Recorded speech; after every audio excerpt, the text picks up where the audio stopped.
The Ghost in Beige, the $70 million silent flight of vengeance, attention, destiny seekers. Imagine for a moment that life doesn't just slam a door on you, it delivers a punch to the face. Like and subscribe right now because this story is about more than just a plane.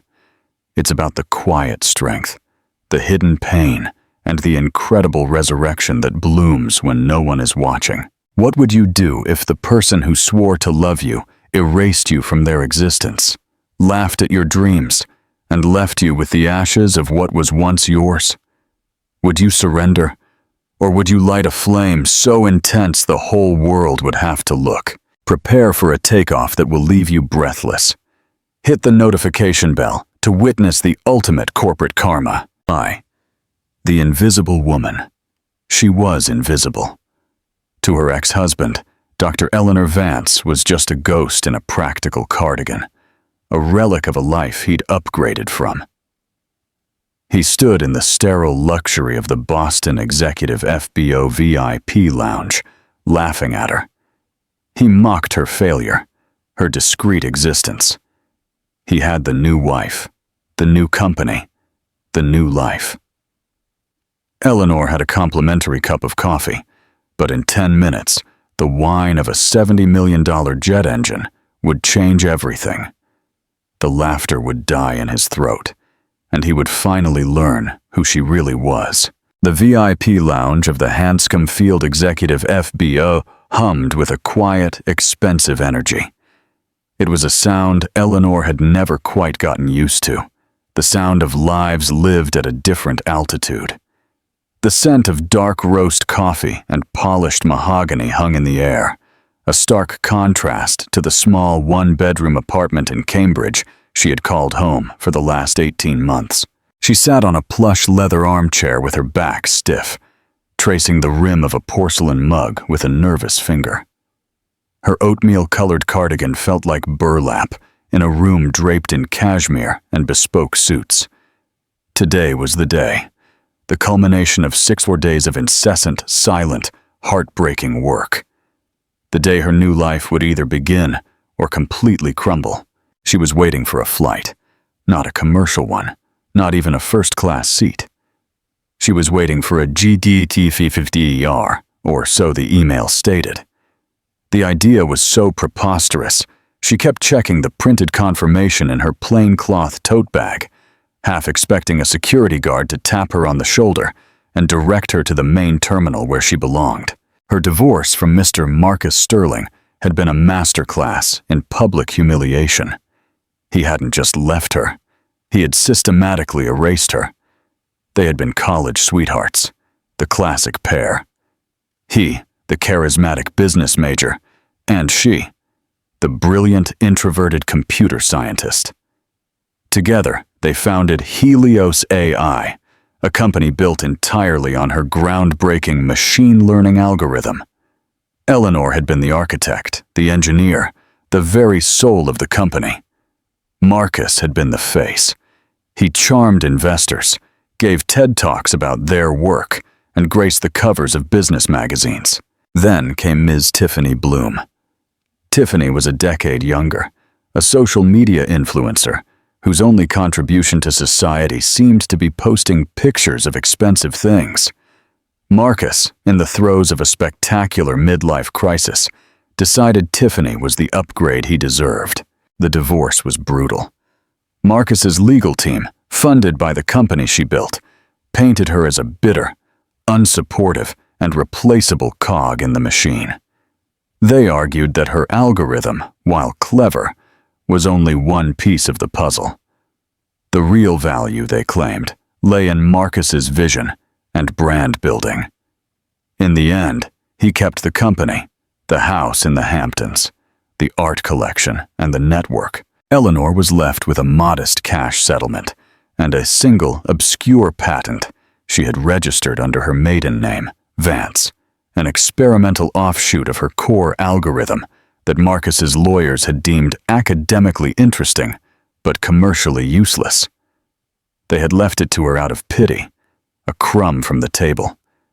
She had spent the last of her savings just to survive, and invested the rest in a rented server and endless nights of coding.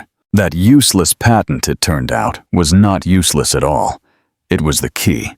While Marcus was busy running Helios AI into the ground with flashy, unfocused projects, Eleanor had been in her small apartment, cultivating that single patent into something revolutionary.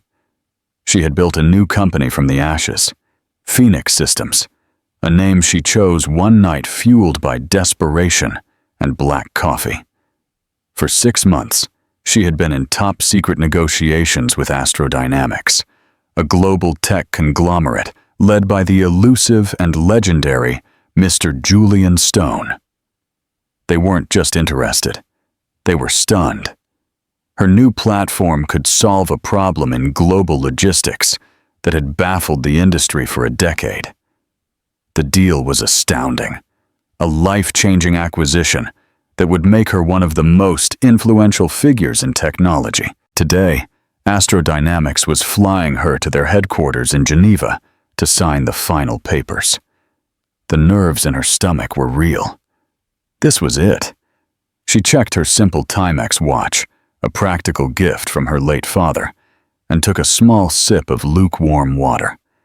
She just had to wait. She just had to get on that plane. The encounter. She closed her eyes for a brief second, trying to center herself, trying to silence the ghosts of Marcus's voice in her head, the voice that still whispered she was nothing without him. And that's when, naturally, she heard his. Well, well, well, look what the cat dragged in. Eleanor's eyes snapped open, her blood running cold. Standing less than 10 feet away, flanked by gleaming Rimowa luggage, was Marcus Sterling. He looked exactly the same, offensively handsome, wearing a bespoke Italian suit that probably cost more than her apartment's down payment, and radiating an aura of smug, undeserved superiority. His hair was perfectly slicked, his smile a bright, predatory flash, and clinging to his arm, looking like a high-fashion flamingo, was Tiffany. She was wrapped in a pink Balenciaga tracksuit, her lips plumped to comical proportions, and her large, empty eyes scanned the room with a look of profound boredom. Eleanor's first instinct was to shrink, to disappear into the beige upholstery of the chair. A flush of shame crept up her neck. Of all the places, of all the times, Marcus strolled over, Tiffany trailing behind him like an expensive accessory. He stopped directly in front of her chair, forcing her to look up at him. "Eleanor," he said, drawing out the name, his voice dripping with condescending amusement. "I have to say, I'm impressed. This is the invitation-only VIP lounge. Did you get lost on the way to the food court?" Tiffany let out a sharp, high-pitched giggle. "Ricky, don't be mean. Maybe she's cleaning here now. It's good, honest work." Eleanor's hands clenched in her lap. She refused to give them the satisfaction of a response. She just looked at him, her expression neutral, though inside, her heart hammered against her ribs like a trapped bird. "Always the quiet little mouse, aren't you? Look at you, Eleanor. The same bland clothes. Is life not treating you well after me?" He leaned down, dropping his voice to a conspiratorial whisper, yet still loud enough for nearby patrons to hear. "Still living in that sad little flat in Alston? I saw the pictures. Very cozy." He was baiting her. He had always been a bully, someone who could only feel large by making others feel small. And she had always been his favorite target. "We," he said, gesturing dramatically between himself and Tiffany, "are heading to Aspen. A little thank you from our investors. Helios is closing a massive new round of funding. We're about to go stratospheric. You probably read about it." Eleanor hadn't. The only news she followed was the quiet collapse of Helios's stock price. Public records showed the company was hemorrhaging money, burning through the goodwill she had built, and failing to innovate. Marcus was a salesman, not a builder, and he had sold a lemon. She knew from her contacts he was desperately searching for funding, not celebrating it. He was lying. as always. What about you?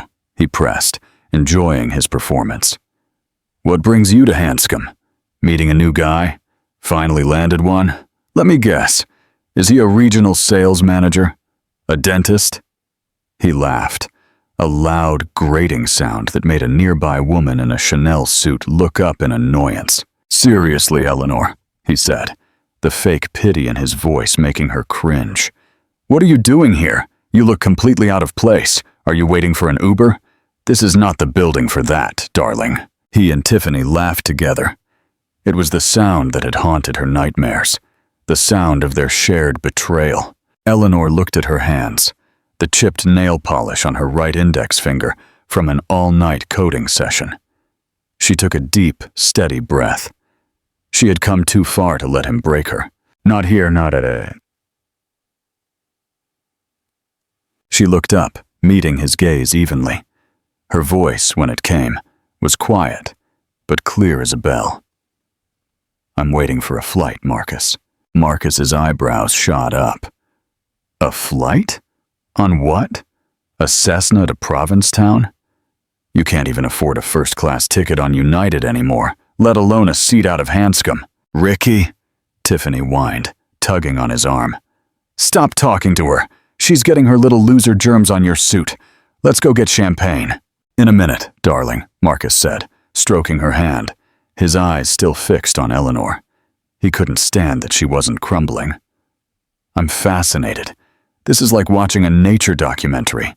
The discarded mate trying to come back to the watering hole. Eleanor stood up. She was 5'5", and Marcus towered over her. But by standing, she reclaimed a small piece of her dignity.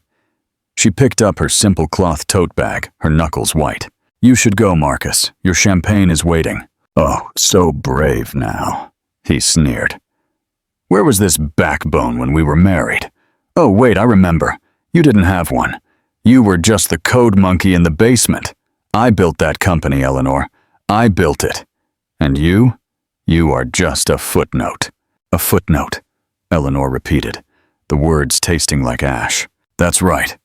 And now, if you'll excuse us, he said, taking Tiffany's arm again. We have to prepare for our flight. Our jet is a beauty. A Citation Latitude brand new.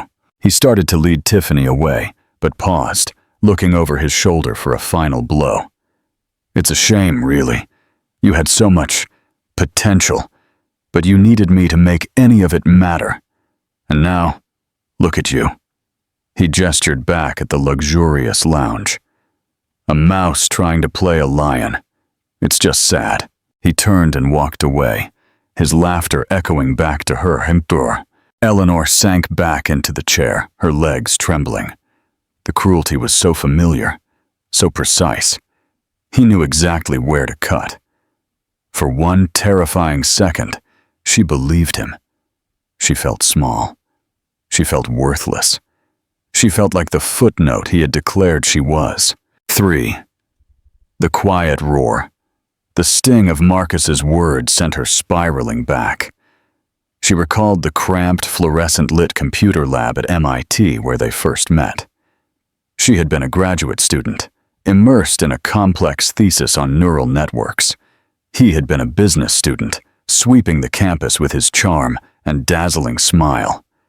He had approached her, not with the awkwardness of her engineering peers, but with a confident, polished interest. I heard you're the one who can actually make this stuff work, he had said, gesturing at her screen full of code. He hadn't been wrong. Eleanor lived in a world of logic, a world where code was poetry, and algorithms were a language she spoke more fluently than English. Marcus, she learned, lived in a world of presentations, contacts, and narratives. He didn't understand her work, not really, but he understood immediately its value. We're a team, he used to say, when his eyes were still genuine. You're the engine, I'm the steering wheel. We'll go far. And they did. She dropped her PhD to co-found Helios AI. They married in a simple courthouse ceremony. The first 2 years were a blur of sleepless nights, cheap pizza, and the thrill of creation. Eleanor coded, and Marcus presented her algorithm, which could predict consumer behavior with terrifying accuracy. It was their golden goose. They secured funding, and then more funding. The shift in Marcus was gradual, then sudden. The steering wheel began to believe he was the whole car. He began to refer to her work as our work, then my work. He was the one on stage, the one giving interviews. Eleanor, who hated the spotlight, was content to remain in the background, to build, to solve. She was the CTO, but in board meetings, Marcus would often cut her off. "Eleanor's getting into the weeds," he'd laugh. "Let me give you the big picture." He convinced her to put most of their joint assets into Helios AI stock, all under a complex holding partnership that he controlled. "It's smarter for tax purposes," he had assured her. She, who could model quantum data, found herself bewildered by the corporate legal jargon and trusted him. It was a devastating mistake. The patent she had retained was a fluke. It was for a side project, an idea she'd had about using her AI for predictive logistics instead of human behavior. She had filed it herself one weekend, paying the small fee with her personal credit card. She had told Marcus about it, and he had dismissed it. Logistics? Boring. Stick to what makes money, El. Stick to what we know. Then came the first signs of his infidelity. The late nights he couldn't explain. The scent of a perfume that wasn't hers. The sudden obsessive focus on his appearance. When she finally confronted him, finding a hotel receipt in his suit pocket, he didn't even have the decency to look ashamed. "It just happened, Eleanor," he had said, speaking as if about the weather. "Tiffany, she understands the pressure I'm under. She supports my vision." "And I don't?" Eleanor had whispered, feeling the floor open beneath her feet. "I wrote the vision, Marcus." "You wrote the code," he had snapped back, the mask of the charming husband falling away to reveal the cold, ruthless man beneath. "The code is replaceable. I am not. You are holding me back, Eleanor. You are a drag." The divorce was his final, brutal masterpiece. His lawyers, the best money could buy,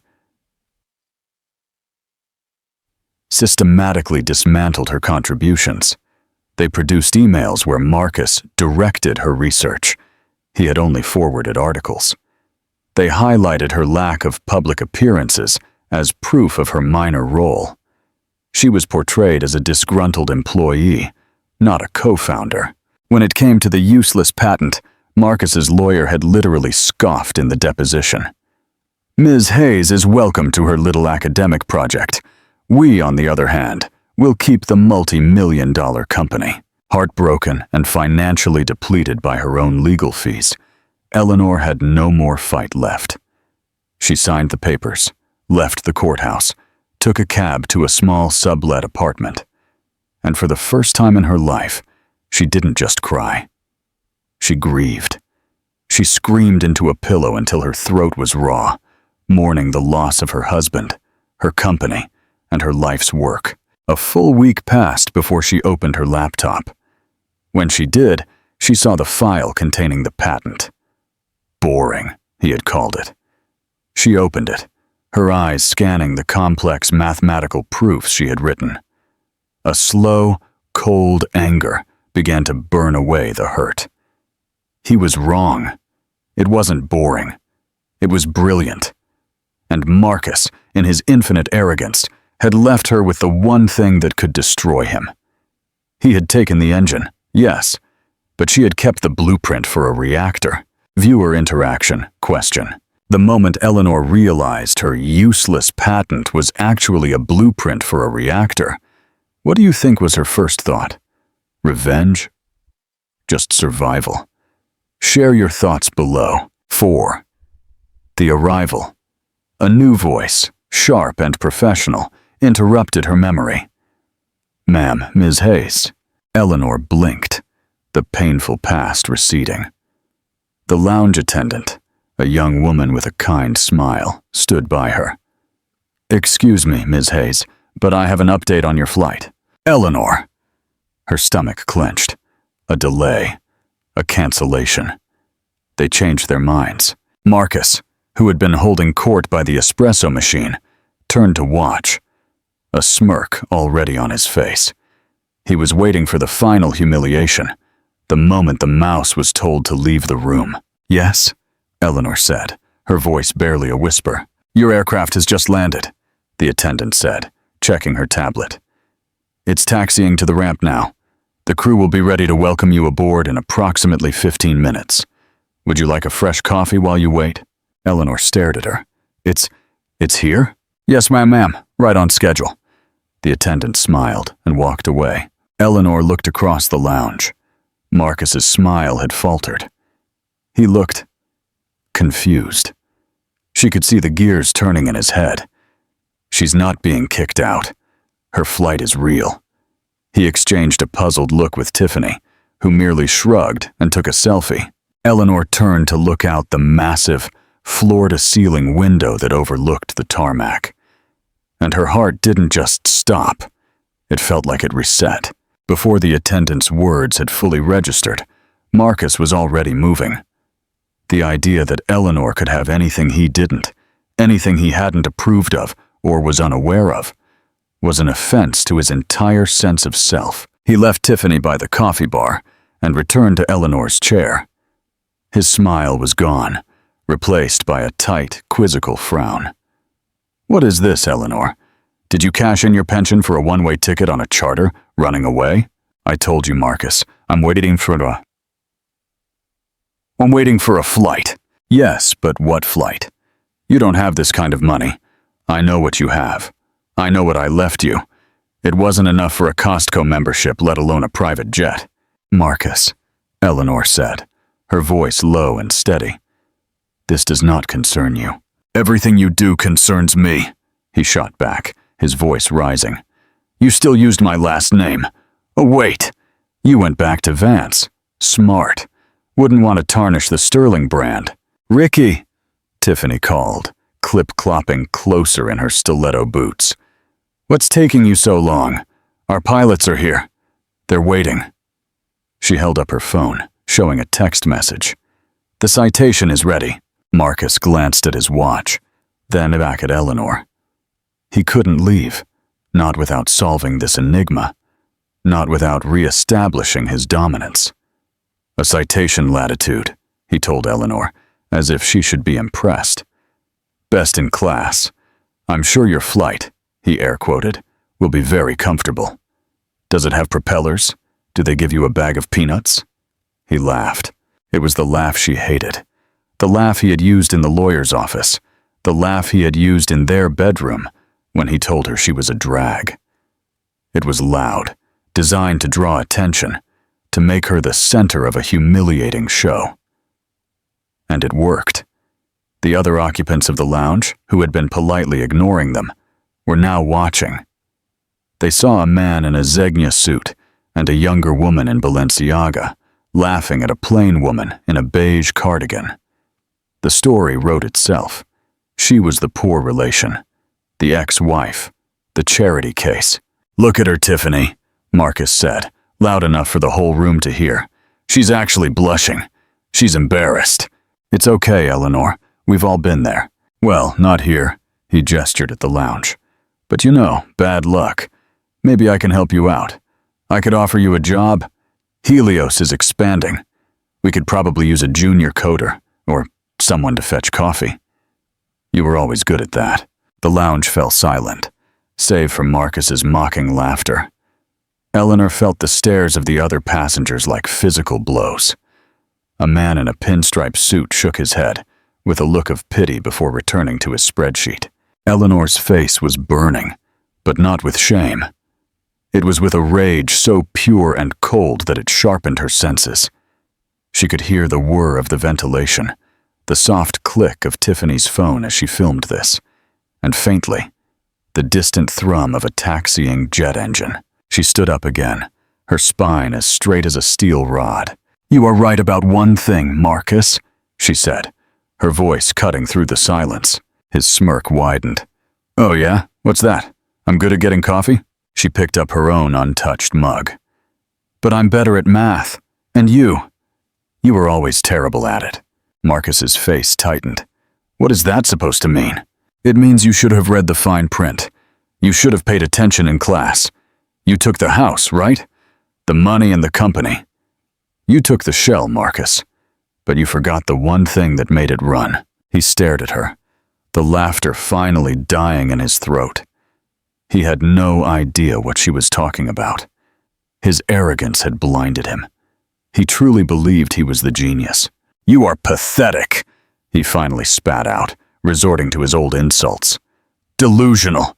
You're sitting here, probably on a friends and family pass from some pilot you're dating, trying to lecture me about my business. You are a joke, Eleanor. You were a joke when we were married, and you're a bigger joke now. Ricky, let's go, Tiffany whined, tugging on his sleeve. You're making a scene, and not the fun kind. In a second, he hissed. He leaned in, his face inches from hers. You will always be nothing. You'll sit here and wait for your little prop plane, and I'll be in Aspen, closing a deal that will make me a billionaire. Remember that. Remember this moment, when you had a chance to be classy, and you chose to be this. He turned his back, a final, dismissive act. He and Tiffany started walking toward the glass doors leading to the tarmac, their luggage silently gliding behind them. Eleanor just stood there. She watched him go. She felt the eyes of the room on her. She was, in that moment, exactly what he had called her. The laughing stock. She closed her eyes and counted to 5, focusing on the sound of the approaching jet. It was closer now. Much closer. The $70 million verdict, the journey from her apartment floor to this FBO lounge, had been a brutal climb. After the divorce, Eleanor hadn't just lost her company. She had lost her identity. For weeks, all she had done was dissect her useless patent. Marcus's contempt for it had been his biggest blunder. He saw logistics, trucks, ships, warehouses. Eleanor saw a complex, dynamic system of predictive data, a problem far more challenging and valuable than predicting what brand of soft drink someone might buy. She had built Phoenix systems from scratch. Her office was a second-hand desk tucked into the corner of her studio apartment. Her boardroom was a local cafe with free Wi-Fi in Boston's North End. She lived on instant noodles and the small, shrinking divorce payout. Every line of code was written with a desperate, burning intensity. When the platform was stable, she didn't seek VC capital. She didn't pitch to cocky kids in hoodies. She used her last $1,000 to hire a patent lawyer and secure her new IP. Then, she drafted a single, perfect email. She didn't send it to a venture capitalist. She sent it to the personal, encrypted inbox of Julian Stone, the reclusive, visionary CEO of Astrodynamics. Stone was a legend, a man who had built a global empire on technology that actually worked, not just on hype. He was known as a ruthless but fair operator who loathed the visionary salesman type Marcus pretended to be. Eleanor didn't expect to reply. It was a shot in the dark, a final desperate flare. The response came 6 hours later. My office. Zurich. Tomorrow. Astrodynamics sent a car. They flew her, in Economy Plus, to Switzerland. She walked into a boardroom overlooking the Alps, hands trembling, clutching her laptop. Julian Stone was not a young man. He was in his 60s, with sharp, intelligent eyes that seemed to see right through her. She simply opened her laptop and ran the demo. She showed him how her AI, Phoenix, could analyze global shipping routes, weather patterns, manufacturing chains, and political instability in real time, predicting and rerouting supply chains with 99.8% efficiency.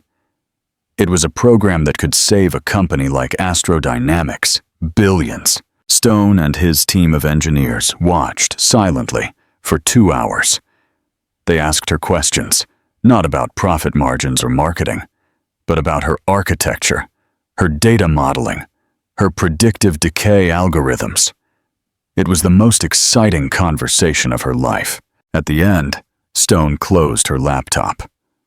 "Ms. Hayes," he said, his voice gravelly, "you haven't just built a better logistics program. You've solved global transport. What do you want?" "I want to build," she had said, her voice shaking but firm. "I want to see this work. And I want to make sure that Helios AI never profits from a single line of my code again." Stone nodded, a thin smile on his lips. "Helios AI, Delgado's company. Don't worry about them. They are a ghost ship. They have been trying to win our main logistics contract for a year, pitching us the same technology you invented. They just don't know how to make it work without you. They are irrelevant." The negotiations had been swift. Astrodynamics wouldn't just buy her program. They would acquire Phoenix Systems. They would make Eleanor the head of their new global logistics division. The offer was astounding. She wasn't just wealthy. This was generational wealth. This was the power to build, to create, to be secure for the rest of her life, and today was the signing. The flight to Geneva was the final step. Eleanor's thoughts snapped back to the present. Marcus and Tiffany were at the glass doors, chatting with their pilots. Their plane, the Citation Latitude, was parked on the ramp. It was a fine jet, no doubt. Functional. But it was parked right next to the aircraft that had just arrived for her. Eleanor's gaze drifted past the Citation to the machine that had just silenced the tarmac. It was magnificent. It wasn't just a plane, it was a statement. A Gulfstream G60, the world's largest, fastest, longest-range business jet. Its fuselage was sleek, pearlescent white. Its twin rear-mounted engines looked like a panther's shoulders. The Astrodynamics logo, a simple, stylized star, was painted elegantly on the tall T-tail. It made the Citation look like a child's toy. The Gulfstream's main door hissed open, and a set of polished aluminum stairs unfolded, touching the tarmac with a soft, expensive thud. Two pilots in crisp, dark uniforms emerged, followed by a flight attendant in a sleek gray suit. Marcus and Tiffany, standing by their own aircraft, had stopped talking. They were openly staring at the jet. "Oh my God," Tiffany gasped, her voice ringing out on the quiet ramp. "Who is that for? That's bigger than the one the Beckhams use." Marcus was silent, his face a mask of confusion and envy. He knew planes. He knew exactly what that aircraft represented. It was $70 million worth of power to go anywhere, anytime. It was the preferred transport of billionaires and heads of state. Back in the lounge, the kind-faced attendant walked up to Eleanor again. "Ms. Hayes, your party is here to escort you." Eleanor turned, tracing the entrance from the reception area. There was a man she recognized. Julian Stone's chief of staff, a formidable German man named Mr. Richter. He was dressed in a dark, perfectly tailored suit, his expression polite but intense. "Ms. Hayes," he said, offering a small, correct bow. "A pleasure. Mr. Stone sends his apologies. He was delayed in Singapore. He will receive you directly in Geneva. We are ready for you, if you are." "Thank you, Mr. Richter. I am ready," Eleanor said. She picked up her plain cloth tote bag. Mr. Richter gestured toward the glass doors leading to the tarmac. "After you." Eleanor began to walk. The entire room watched her. The man with the spreadsheet had lowered his newspaper entirely.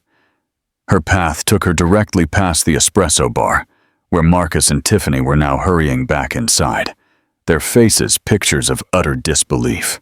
Marcus grabbed his pilot's arm. "Is there a mistake? Who is that plane for?" The pilot merely shrugged. "No mistake, Mr. Sterling. That is the N400AD, the Astrodynamics flagship. It's here for a Ms. Eleanor Hayes." Marcus's head snapped toward Eleanor.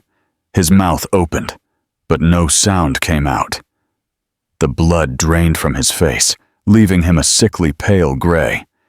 Tiffany looked from Marcus to Eleanor and back again. Eleanor! Hayes! Her? Ricky, what is going on? That is not possible. She is a nobody. Eleanor did not break stride. She walked past the espresso bar, past the staring receptionists, and toward the door. Mr. Richter held it open for her. As she passed through, she was now only feet from Marcus.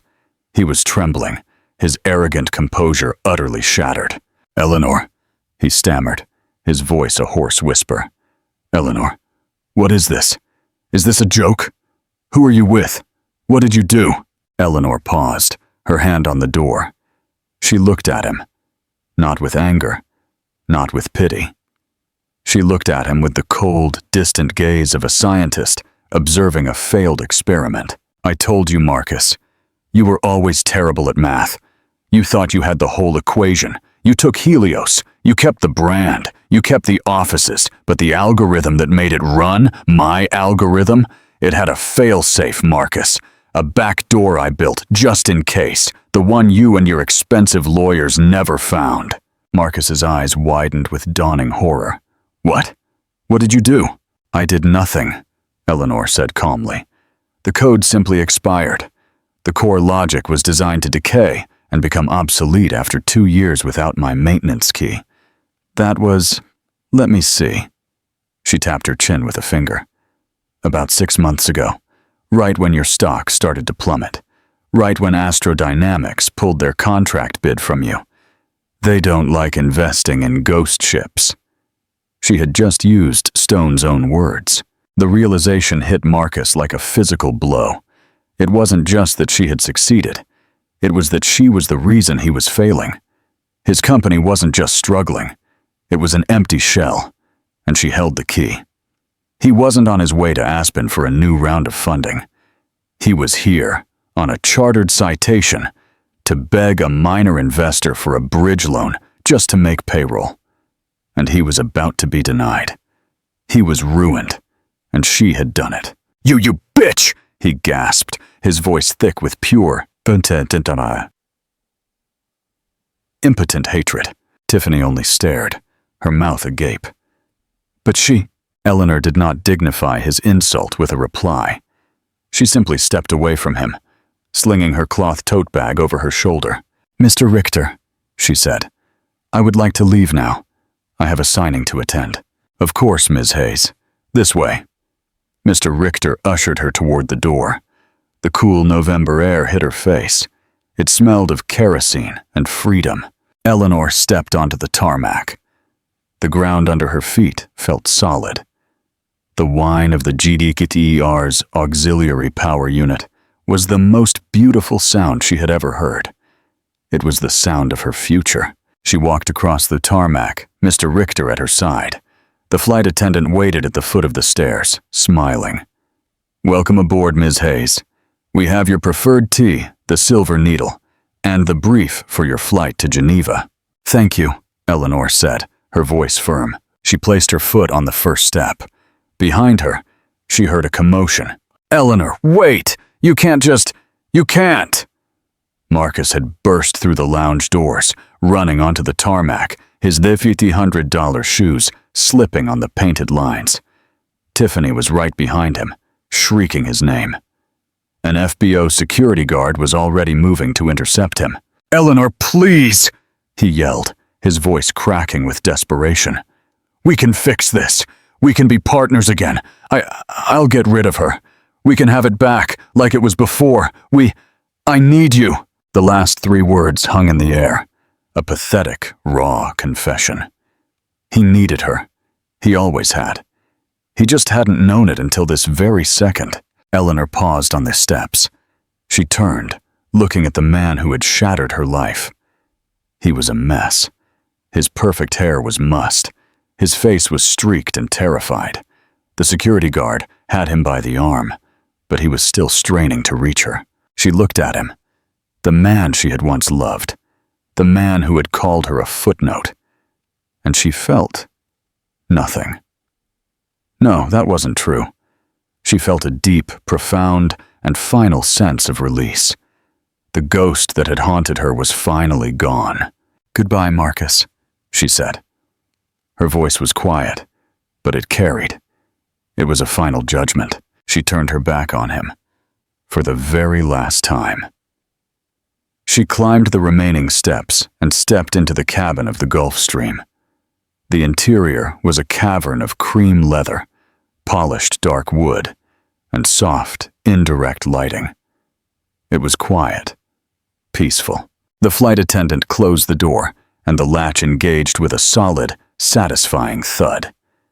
The noise of the tarmac and Marcus's desperate screams were cut off completely. Eleanor sank into a seat that felt like a cloud. The flight attendant handed her a hot towel. "We are cleared for takeoff, Ms. Hayes. We should be airborne in 5 minutes." Eleanor nodded, fastening her seatbelt. She looked out the large oval window. She saw Marcus, a tiny, defeated figure, being escorted back into the lounge by security. She saw Tiffany, standing motionless by the citation, her hands over her mouth. Then, the massive Rolls-Royce engines of the G650ER roared to life. The jet began to move, gliding smoothly away from the FBO. It taxied to the runway, paused a moment, and then, with a powerful, breathtaking roar, it accelerated.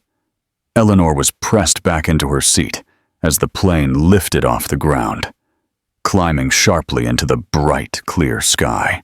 She watched as Hanscom, then the city of Boston, and then the entire messy, painful chapter of her past shrank beneath her, dissolving into the clouds. She was flying to Geneva. She was flying to her future.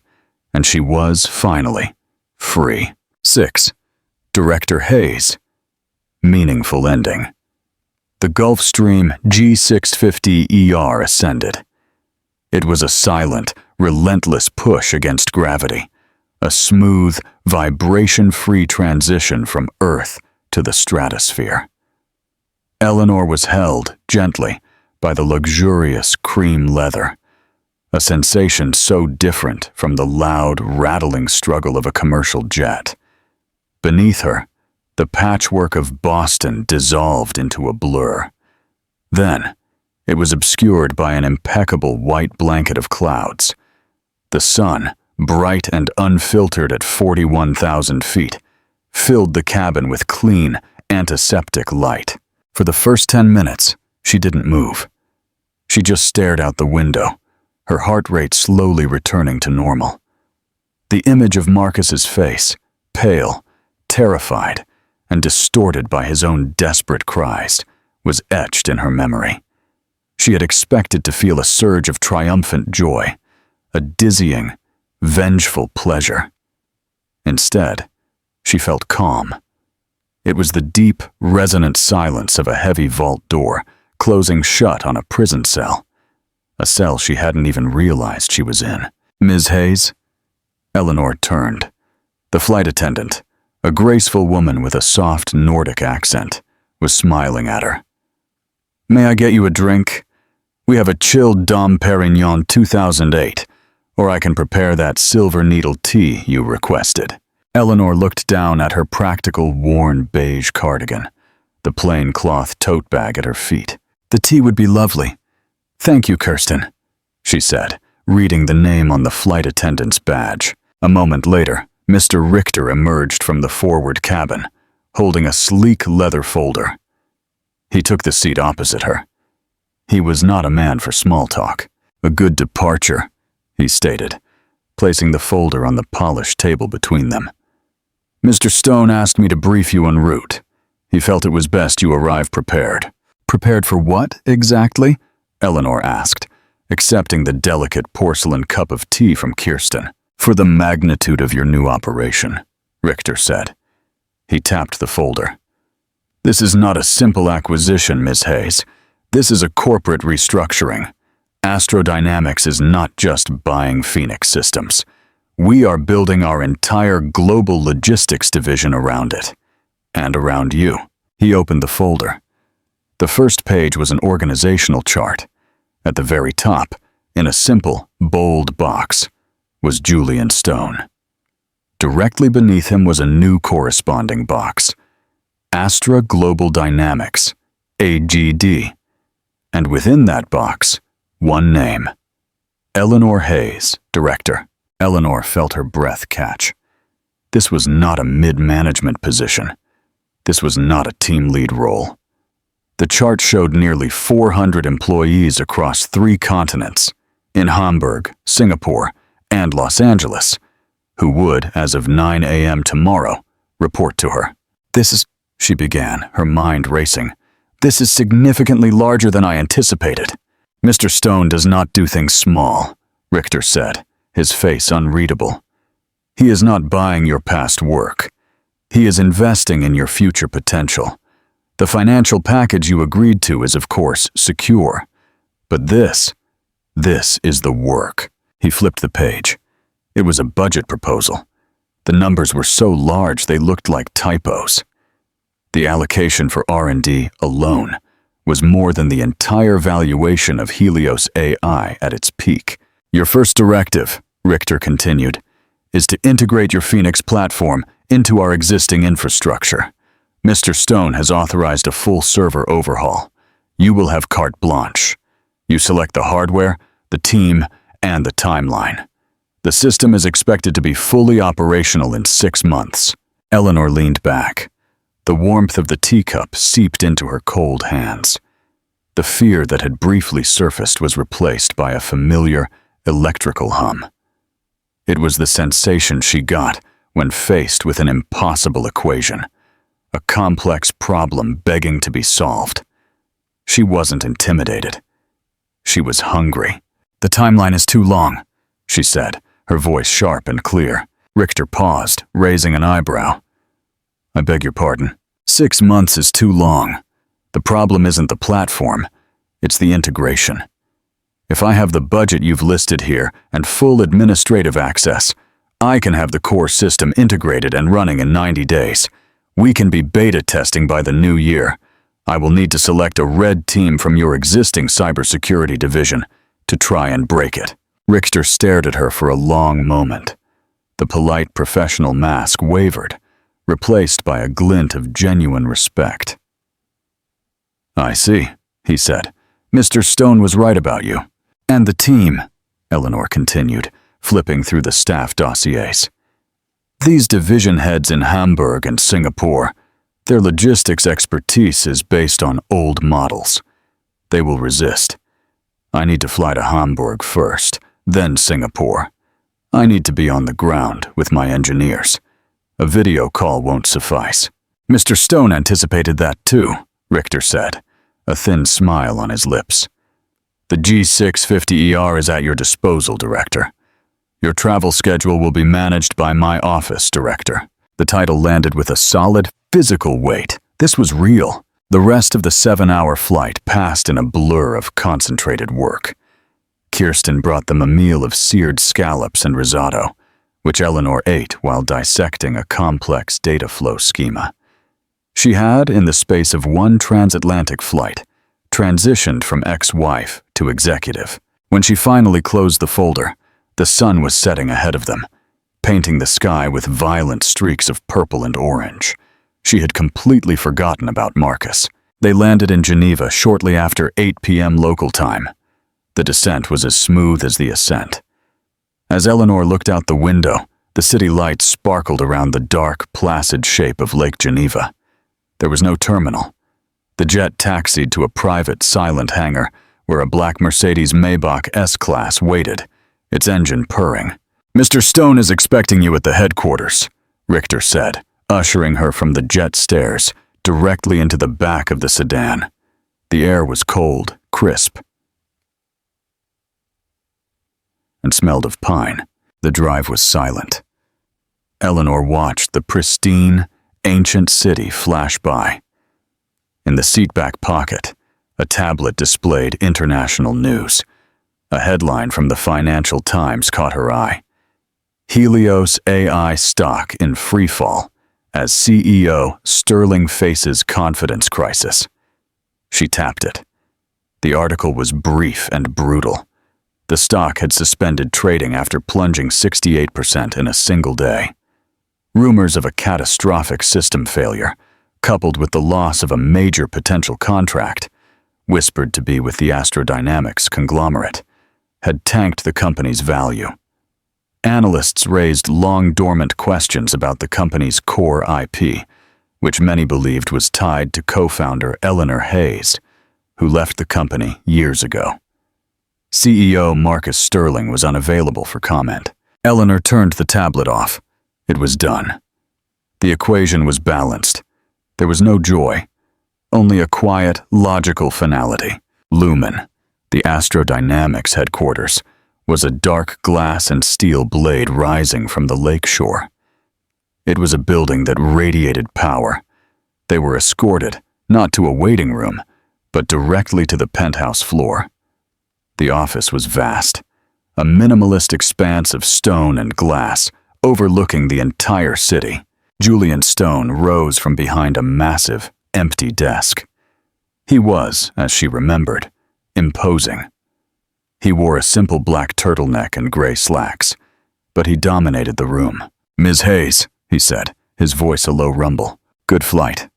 "Productive," Eleanor said, shaking his extended hand.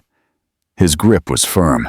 "So, Richter tells me you think you can beat our timeline by 3 months." "I know I can," she replied. "Good," Stone said. He gestured to the desk. A single, thick document and a pen were laid out. "Our lawyers are present, but I find them tedious. I will summarize. This document grants you total control of the Astra Global Dynamics division. Your compensation is as agreed. Your budget is as listed. Your authority is surpassed only by mine. You will succeed or fail entirely on your own merits. I do not tolerate excuses, and I do not reward failure. I do, however, reward results. Do we have an understanding?" This was a world away from Marcus, with his empty charm, his stolen credit, his promises of vision. This was an austere, cold, and exhilarating meritocracy. "A perfect understanding, Mr. Stone," Eleanor said. She picked up the pen. It was heavy, made of cold black metal. She found the signature line. Eleanor Hayes.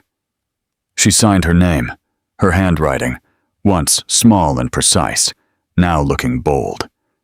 The ink flowed thick and dark onto the heavy paper. "Excellent," Stone said. He did not smile. He simply nodded. The deal was closed. His intercom buzzed. "Richter, take Director Hayes to her residence. Have our tailor meet her there in the morning, and clear my schedule for 0900. I want to be in her first briefing." "Yes, sir," Richter said. He turned to Eleanor. "This way, Director." As Eleanor followed him, she paused at the doorway, catching her reflection in the dark glass. She saw a woman in a practical, worn beige cardigan, hair pulled back in a simple ponytail, face pale from exhaustion. But her eyes were different. They were sharp, focused, and utterly devoid of fear. Stone spoke one last time, without turning around. "Oh, and Director Hayes." "Yes, Mr. Stone. That cardigan. Burn it. You are not a footnote. You are the one writing the book." Eleanor nodded. A small, sharp smile touched her lips for the first time.